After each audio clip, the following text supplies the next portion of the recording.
Hello, and welcome to On the Spot from Streets Academy, the online program to learn about the stain removal procedures and products used in the professional garment care industry. In this video, we will be reviewing the proper use of the Ferrenta spotting board with an optional self-contained vacuum system.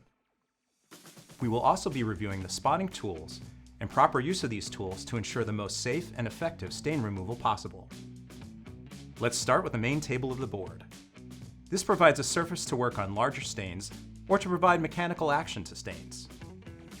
These commonly come in a glass or stainless steel top, depending on your preference. The front of the board, called the nose, is perforated.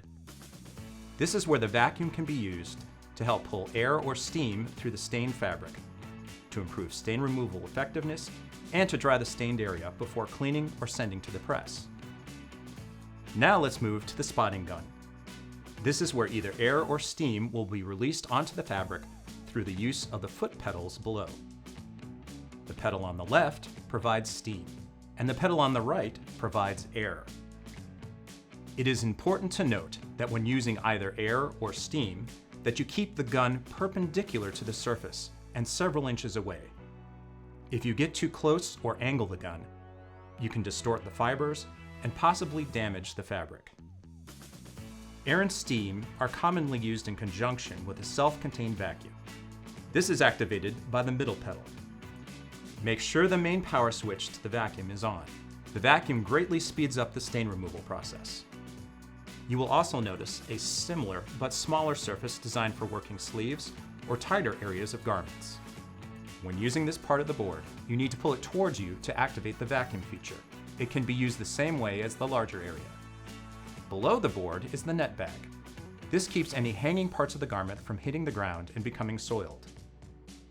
The areas on the top right are for stain removal product storage, and the bowls are used for common pre-treatment solutions that can be brushed onto garments before processing. The most common tools found at the spotting board are brushes and a spatula. Both are used to provide mechanical action to speed and improve the stain removal process. Brushes are used to either brush or tamp the stained area, and the spatula is used to provide more precise mechanical action. Remember, when brushing, let the brush do the work and don't press too hard. When tamping, make sure all the bristles are flat to the board and not at an angle. Either of these mistakes can cause fabric damage. Most plants use 3 brushes: a dry side brush for products that do not contain water, and 2 wet side brushes, one for acidic tannin agents and one for alkaline protein agents. Always remember to use brushes on the solid, non-perforated part of the spotting board. Last but not least is the spatula. These are commonly made of bone or stainless steel. When using the spatula, gently rub it over the stained area after stain removal products have been applied. This helps to break the surface tension of the fabric and allow the product to more easily penetrate. Always read product safety data sheets and machine manuals, and always use appropriate personal protective equipment before using any product on this or any spotting board. Thank you for trusting us with your garments. We hope that this video has been helpful. Please like and subscribe to follow us for more Streets Academy videos.